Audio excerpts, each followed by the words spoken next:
Hello there, welcome to Nerdarchy, for nerds, by nerds. My name is Dave with some of my esteemed colleagues from Nerdarchy here. I'm Ryan. I'm Ted. I'm Nate. And today we're going to talk about Dungeons & Dragons 5th edition equipment. So That's an exciting topic. it is an exciting topic. No, it's the most exciting part of this topic. They're bringing back the Electrum pieces. Oh yeah, Electrum, son. Oh yeah. It's not silver, it's not gold, it's all Electrum, baby. You need like the old minstrels doing their hip hop songs about Electrum pieces. Yeah. There you go. Yeah. So, what did you guys think? You know, you had a chance to look through the equipment section? I think it looks pretty good. They've streamlined some things. They added some new features. The first and foremost that I noticed was the fact that heavy armor actually has a strength requirement. That's something that's Well, fairly some new. suits of it, yeah. Well, the heavy armor does. Oh yeah. Well, chain requires 13, splint and plate require 15, so... Okay, yeah. across the board they do, and So strength requirements. Well, not ring mail. But here's the deal, right? If you don't meet the requirement, you can still wear it. You just lose 10 feet on your movement. So it's not horrible, but there's definitely a it's penalty. super slow, yeah. It's There's better than getting disadvantage from it. Well, yeah. Although I think the dwarf gets to break that because they're never slowed by armor. So I think they get to kind of ignore the strength penalty. Just saying. I don't know. I'll have to double check that. That's yeah, pretty it's worth looking into, but I think it's kind of a thematic thing. Dwarves are always just like plowing along. Yeah, you can't stop a dwarf. That's right. So They're and like then, the slower juggernaut. You know. yeah, and then armor is broken down into 3 categories: light, all your dex bonus; medium, up to +2 of your dex bonus; Yep. heavy. Now this is really cool. Heavy, none of your dex bonus, including What? negatives. So if you got a 3 dex, well, you want to wear some heavy I armor. think the lowest stat you can have is an 8, especially via point. Well, I guess if you roll Well, your bad stats. things can happen. Curses, yes. Bad things will happen. Do happen. You know, I don't know whether it's gonna be present in 5th, but in the earlier editions, there's always been stat drains. Yeah, shadows, right? They did strength. Yeah, but that means you can't get in your own way, which is really nice. And we've had players who have argued this before. Yeah, may have once or twice. So that's what's going on with armor. Like, I guess from the top view, the overview. Pretty much all the armors we knew and we loved from all the other editions are in there, in some version or another. Just lost the back of my seat. On your weapons, the important thing is the properties. Well, wait, just talking armor real quick. Yeah. So the one thing is, if you're not proficient in it, kind of screwed. Oh yeah, You- it's not being proficient in armor sucks. Yeah, you're always at a disadvantage, which means you take the worst of your 2 20-sided dice on pretty much everything that uses strength, dex, or attacking. Maybe even saving throws. Yeah. So that's pretty awful. And also, certain armors are called out that they give you disadvantage on stealth checks, like even of the medium category, the heavier armors in that section. The clanky stuff. Right, the clankier stuff is going to give you the disadvantage on the stealth checks. And there's something else too that you just reminded me of. Oh, yeah.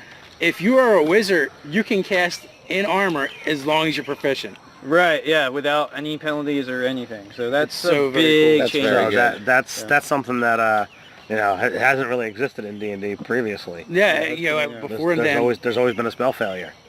Yeah, or you just couldn't. Right. Well, and with the spell failure, like to even have a chance to do it, you like had to pour all of your feats into the And have mithril. yeah. Yeah, you had to really bend over backwards to do it. Yeah, I mean, Pathfinder has the Magus that can wear some armor, but that's like the only. But now, all you have 3 to do point something. is be a soldier. Right, that's right. And you got it, right? No, it's not even being a soldier. You just have to be proficient in armor. Well, dwarves again. Oh, that's right. Dwarves. Get proficiency in armors too. So they make really good wizards. Tank. That's right. You're getting it for the dwarf. I'm thinking of your dwarf soldier wizard that you're going to play. Yeah. So now, when it comes to weapons, so they introduced some new concepts, and actually some of the new concepts are actually just old concepts. For one, there's no weapon sizes. Right, It's just did away with that. it's just a weapon. It's a longsword. You're a halfling. You got to use 2 hands. Yeah. Short sword is the halfling's longsword, and some weapons are now versatile, which is kind of cool. Right, which the versatile feature, what it does is, if you choose to use this weapon two-handed, it does a higher damage die. So it's like saying, more mechanical advantage, or however you want to swing it or frame it. But you know, it's interesting that like your D8 weapon goes to a D10, your D6 to a D8, and so on and so on. That still climbs the die ladder. Right, exactly. Yeah, and you know, even with this edition, they do a lot of stuff like that where they don't want to give you flat bonuses. You know, like in previous edition, take a one-handed weapon using two hands, one and a half times your strength. But in this edition, I'm seeing a lot of stuff where, you know, they would rather raise the die, or you know, give you more of a chance to rolling more dice. Well, it's less mathy. Yeah, it's not very mathy at all. Yeah, it's more like pick or choose. Right, It's kind of the more the model. Another interesting thing is I find the weapon property heavy to be interesting. As in the way, no, little halfling, you cannot use this weapon or you have a disadvantage. So But you can use this weapon, little halfling. At disadvantage. At a disadvantage. Right. And, you know, then the lucky will, you know, pop up more often. Yeah, possibly, but if you're a gnome, you're kind of screwed. Oh, well. Well, we don't actually really know, but we can only speculate. We can speculate on them. Yeah.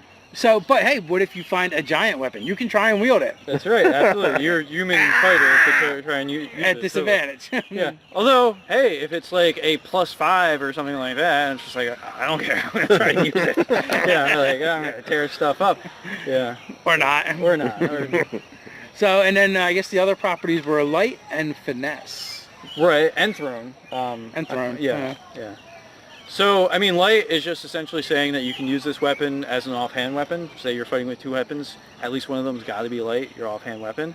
Which, I mean, let's just talk about the fact that how much more simplified two-weapon fighting is. Like, my first level halfling rogue will be able to two-weapon fight if he's using Yeah, the rules go weapons. something like this. Do you have two hands? Yes. Do you have a weapon in each hand? Yes. Is one of them light? Is one of them light? Yes. You're two-weapon fighting. That's right. Yeah, just, you know, unless you're the fighter, you just don't get your stat bonus for the damage.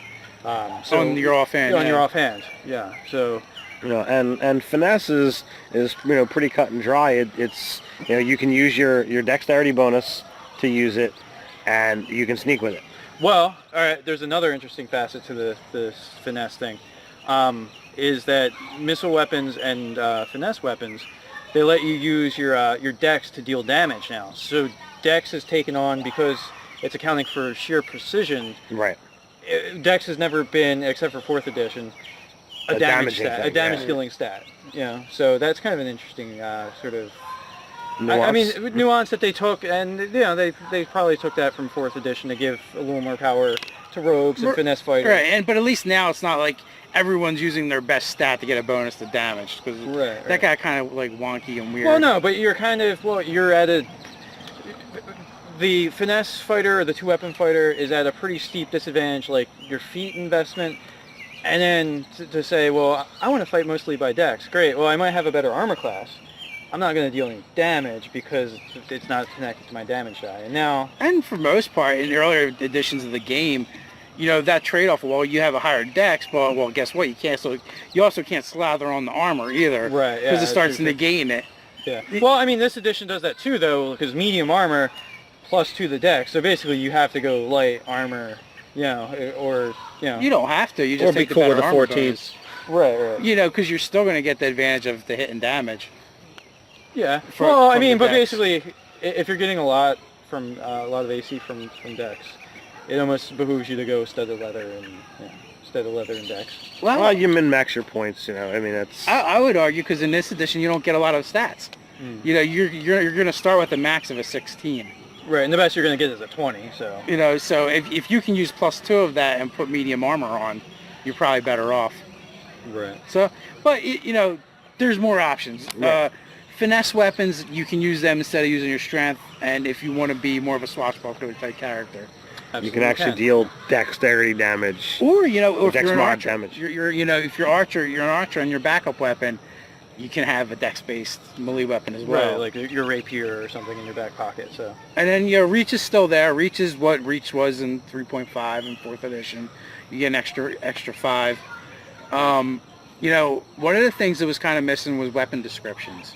Yeah. There's only like 2 weapons that actually have a description, the lance and the net. And the reason for it is they just basically made it so simple that there's not really anything to explain. So, you know, there's that. And then I guess we got the rest of the equipment, the gear. Right. The gear is, is going to fall into your tools, which, we've talked about in the previous videos, because for every different path, there's tons of different tool options. Your musical instruments, the plethora of choices for artisan tools. Your trades, your healer's kit, exactly. All of your gaming sets. There's dice cards, Monty, and three Dragon Annie. Yeah, right. 3-card Monty. Basically. The thing. You got to fantasy it up a little, right? Tolkien it. My favorite section of the equipment though was the trinkets. Yeah, I like the trinkets. The trinkets. If you haven't had a chance to check it out, it's just a D100 roll, and there's 100 different odd items that it suggests that you just get one off the list. Now, they are all, for the most part, useless and bizarre items, but if, done well, your DM could possibly put them in as story hooks. Absolutely. Or, different things that you could be like, well, all right, I found this weird thing. I want to go on a quest to figure out what it is. So yeah, like one of the things is a mechanical fish, and swimming in a around. bobble that swims in water. Yeah. So there's some pretty interesting things, and then there's other things like a pair of socks. Yeah. Well, I mean, like it's a pair of old socks. Yeah, like with the with the interesting thing, like the mechanical fish. Like, I mean, it could be trying to find the person that made it, or part of the adventure could be a buyer, lining up a buyer for this like unique thing, like finding the right noble that's going to want that thing. There's another one that's a book that is completely blank, and none of the pages will hold, ink, chalk, pen. You can't write in it. Nothing will leave a mark. If that doesn't spell adventure hook, I don't know what does. Yeah. There's so many things that you can do with that. Then, there's really only one more thing I want to talk about, and I guess it could be, we can talk about it on their equipment, or we can talk about it on the magic items. But pretty much one of the things they talk about is when you get magic items, they're hard to sell unless it's, something rather mundane or weak. And the other end of that is magic items aren't really for sale. There isn't a store to go buy them. Again, it's one of those things. You have to line up your buyer to do it because they're precious. Most people don't have the income to buy them.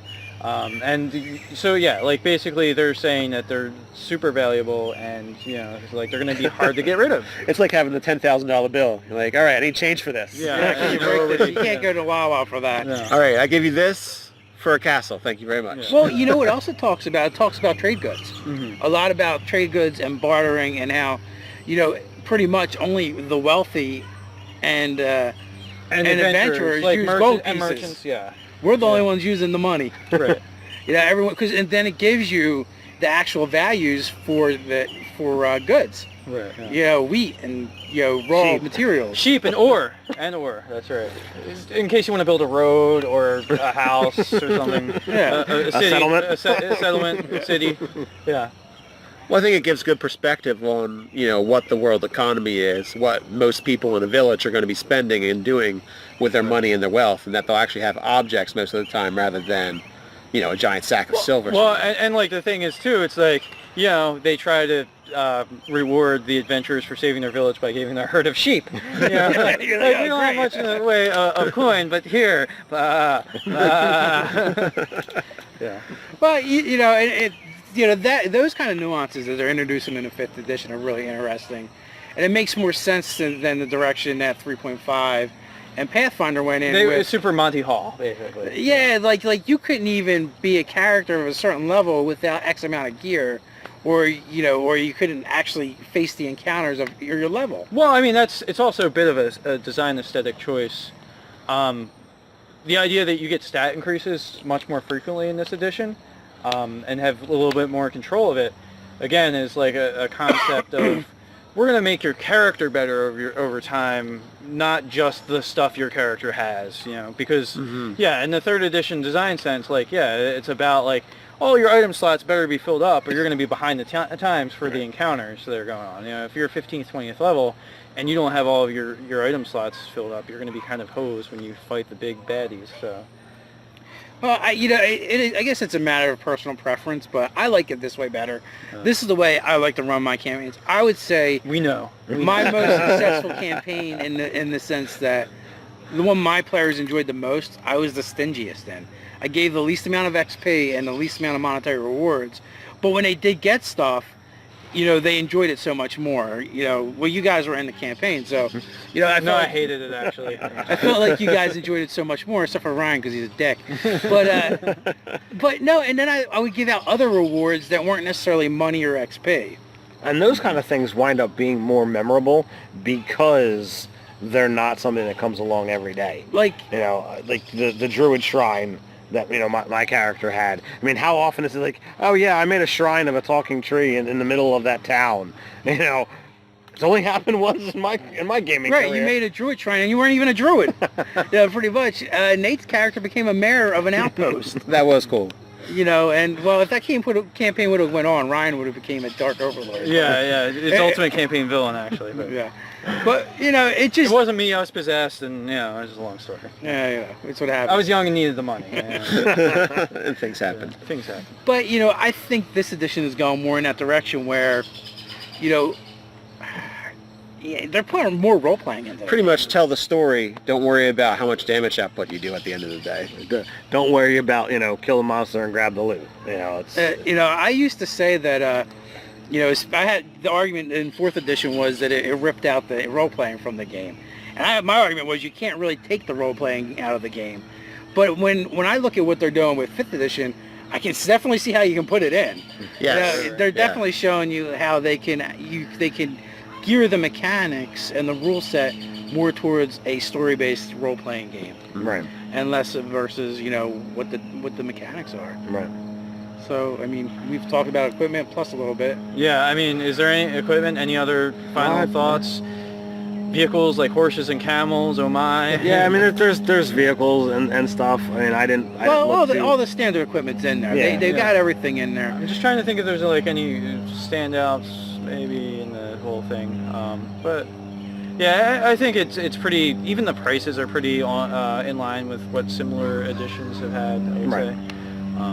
And like, so having say tools to do given things for different trades, it lets you use your proficiency bonus to do them. So otherwise you kind of sort of can't do it very well. Yeah. So instead of having a bunch of different skills, they replaced it with you're just skilled in the actual tools that do the job. Right. It's kind of interesting. I like it. It's a different take, but you know, other than that's equipment in a nutshell. And that's all I got. You guys can like, comment, subscribe. Find us on Facebook, Twitter, Instagram. We got a website, nerdarchy.com. That's right. So you're well equipped now to venture forth in 5e. We'll see you there on the trail. With that, stay nerdy, my friends.